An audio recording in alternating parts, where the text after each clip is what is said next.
such a piece of shit. I feel like I'm gonna throw up. What's up, guys? Welcome back to my channel. So I'm here today to talk about The Real Housewives of Orange County, Season 18, Episode 7, The Gloves Are Off. So be sure to like, comment, subscribe, and let's jump right on into it. So Gina can feel that something is brewing between her and Emily, so she wants to address that while they're still in La Quinta. And it's the morning time right now, so they're all in the kitchen cooking breakfast and whatnot. And Shannon puts a hot skillet on the counter. The nice-ass, pristine, white granite counter at Elizabeth Vargas's house, which Gina is, again, trying to sell. And Shannon's like, oh, can you put a hot pan on the counter? And they're all like, oh, I don't know. No, you can't. It is bad for the countertop, especially if it's granite and, like, white like that. It's like, dude, like, it is just so baffling that they don't know this shit. Like, no one there was like, oh no, Shannon, that's a bad idea. Like, you have to put it on like a little like those little metal things, like elevate the pan a little bit, or like even a fucking like a pot holder, even like something to like have some heat away from the actual countertop. Anyways, over breakfast, Shannon opens up to Gina, Emily, and Heather all about what she's going through with John Jansen. She notes that it was not her intention to have the whole group know about this whole situation, but now that it's out there, she's gonna say her piece. And Heather's just kind of like quietly listening and like just has a concerned look on her face. Emily is like asking Shannon, oh, you know, like, were you trying to like buy his love? Like, why don't you just give him like $30,000 and call it even? Like, making all these suggestions, and Gina's kind of advocating for Shannon, like, no, like, she was in love. Like, you don't think about like, oh, you know, I'm paying for this, I'm paying for that. Like, you just do it because you're in love. Like, she's kind of advocating for Shannon. And as far as the whole, like, oh, why don't you cut out the mediation and the lawyers and just, like, write him a check for this much money? Shannon's like, I don't want to give him $1. Like, out of principle, like, I don't want to do that. Like, I am not going to agree to that. So, yeah, then she just gets super emotional as the others begin showing support.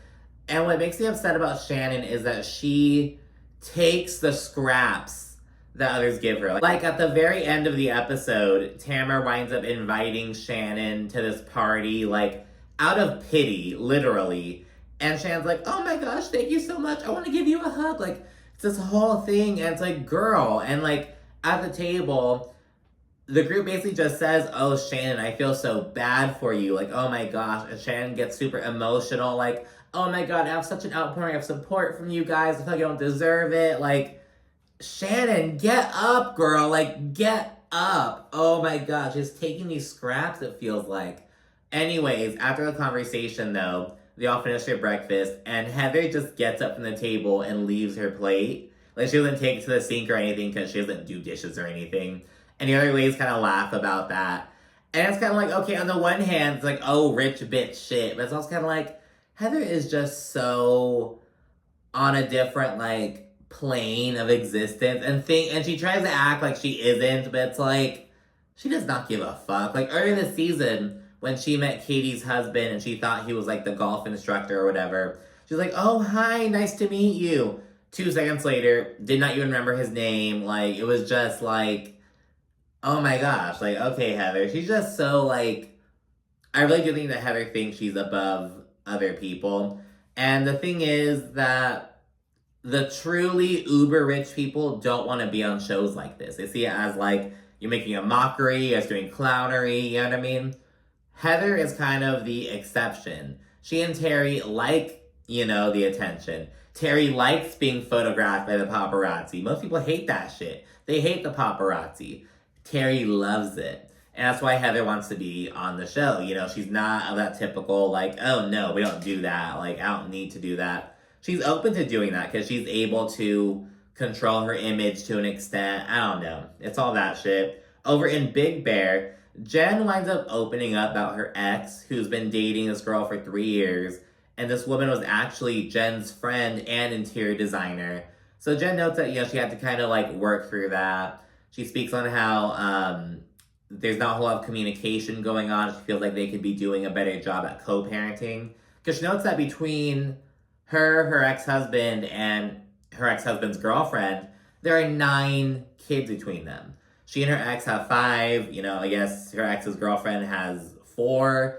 So it is just, there's a lot going on, and she feels like there's not a whole lot of communication. And Jen notes that her ex, his girlfriend, and all their kids will get together and like play board games as a family and whatnot. And once Jen says this, Tamra winds up pulling up, I guess, the ex's Instagram and shows her a video of them all having their family game night. Because Jen is blocked from all that shit. And Jen gets emotional because, you know, she sees how happy her ex is, and you know, but again, it's all about trying to co-parent and be the best, like, unit they can be. And I was kind of like, why did Tamra do that? You know what I mean? And by the way, Katie and Alexis can really empathize with this sentiment because they both have ex-husbands who they have kids with, and they've had to work out, like, the co-parenting stuff. Katie was like, oh, I feel the same way. So I guess she kind of, maybe in a similar situation with her ex, because she noted that her ex-husband lives in Atlanta. Her 14-year-old son is living over there with their dad. Well, just like she has her own situation going on. See, I talked about that, but again, I was like, why is Tamra bringing up these videos? Like, is she trying to make Jen feel bad? But then Tamra winds up getting emotional, and she's like, you know, when you see them, do you almost feel like you're erased? Like, because remember, Tamra's older daughter, Sydney, her second born, she completely cut her out of her life. Once Tamra and Simon got divorced, Sydney sided with Simon, basically.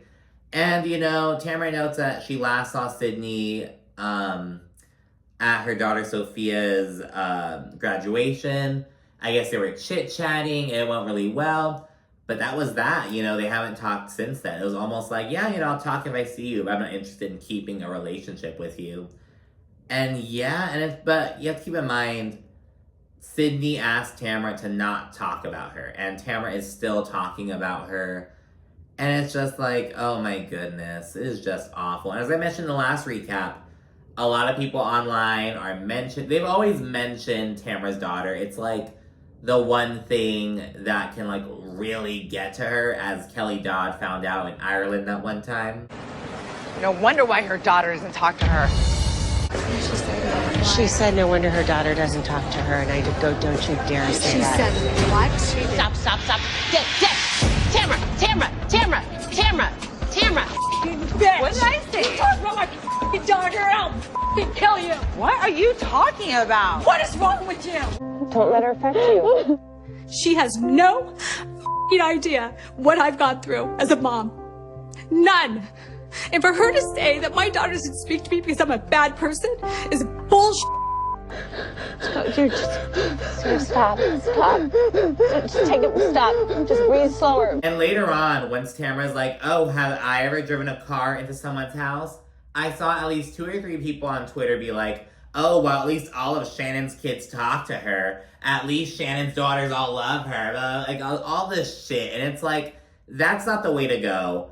But mention naked, wasted. Why is no one, like, going there with Tamra? But anyways, back in La Quinta, we see Gina and Emily play some pickleball, and they actually begin arguing.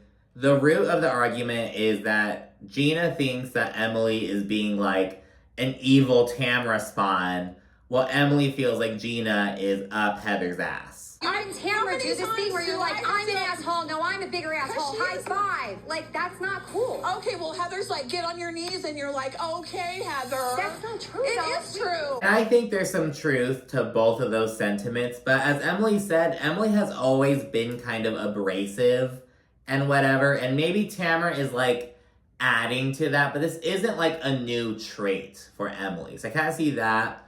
And with Gina, girl, you are up Heather's ass. And I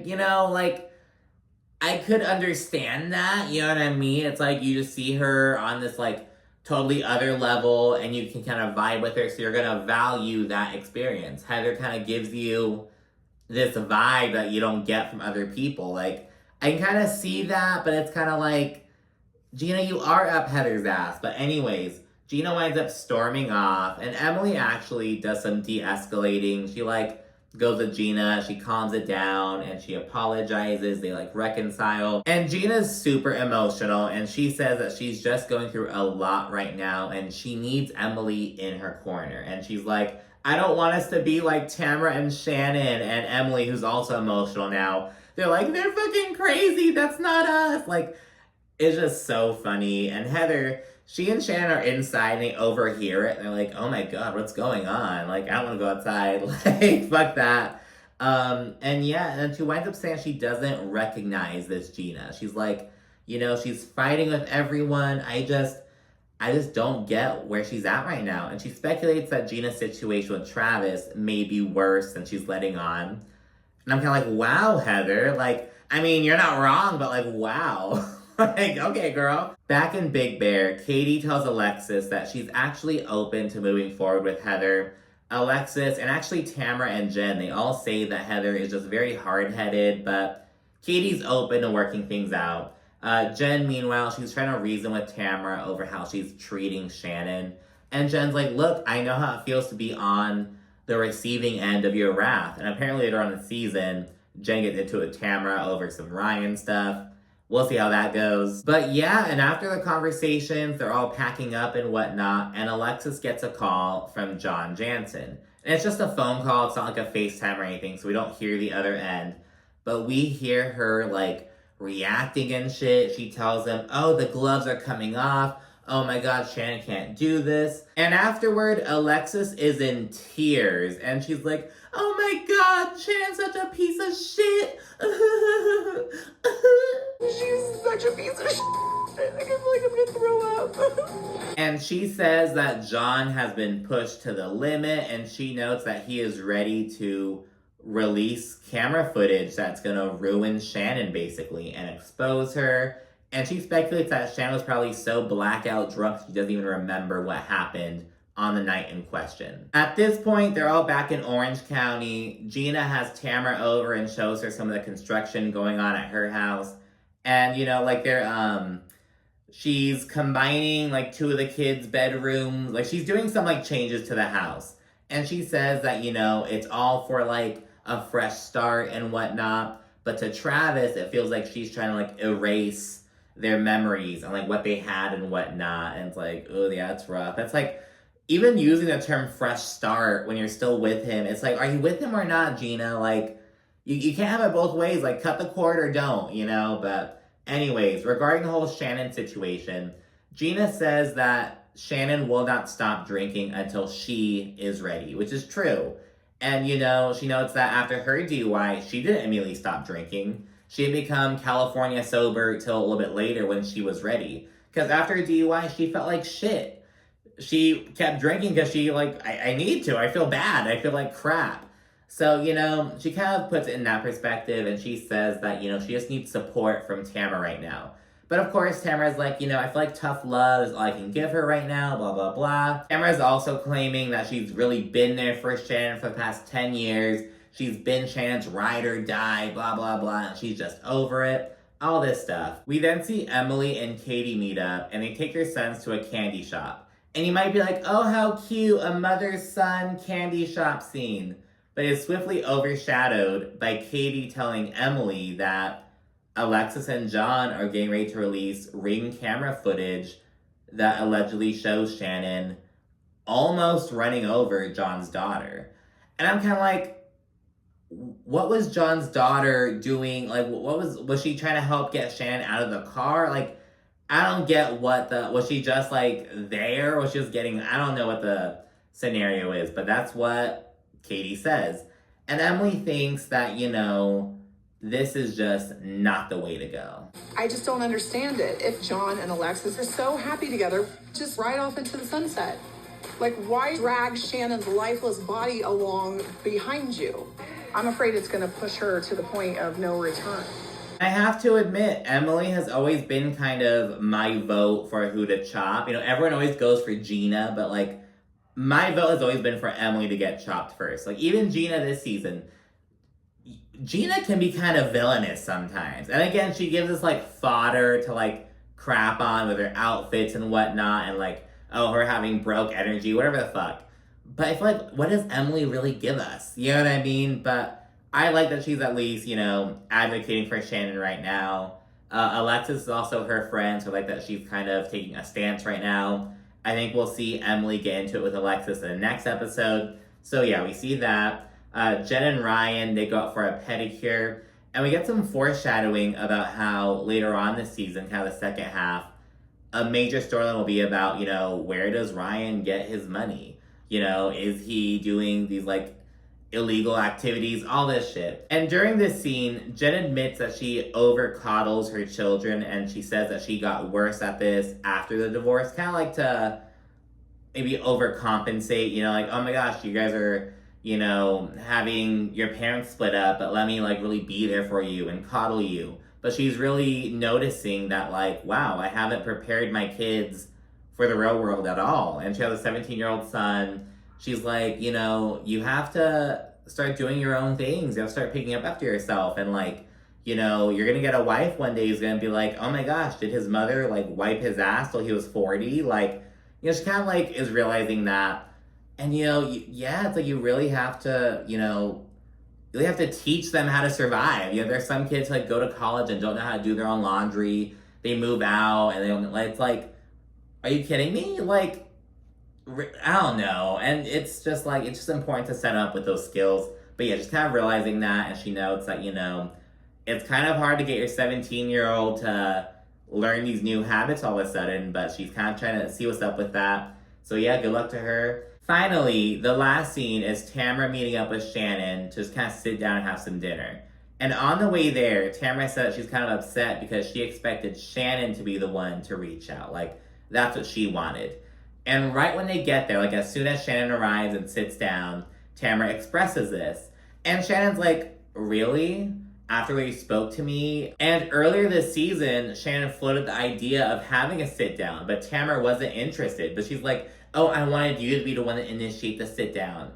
On what fucking planet? Shannon tried, you shot her down, the ball's in your court. Tamra is such, a fucking idiot. And while responding to Tamra, Shannon says that she's been defaming her for the past, 8 months, all this shit. And Tamra is so hyper-fixated on getting Shannon to admit that she has a drinking problem. And I understand the whole sentiment of oh, the first step is admitting you have a problem or recognizing you have a problem. But Shannon does kind of say oh, I'm very well aware that I was using alcohol as a crutch. But Tamra wants Shannon to use the words, yes, I have a drinking problem. Yes, I should not be drinking, but I am choosing to, so I have a drinking problem. I'm an alcoholic.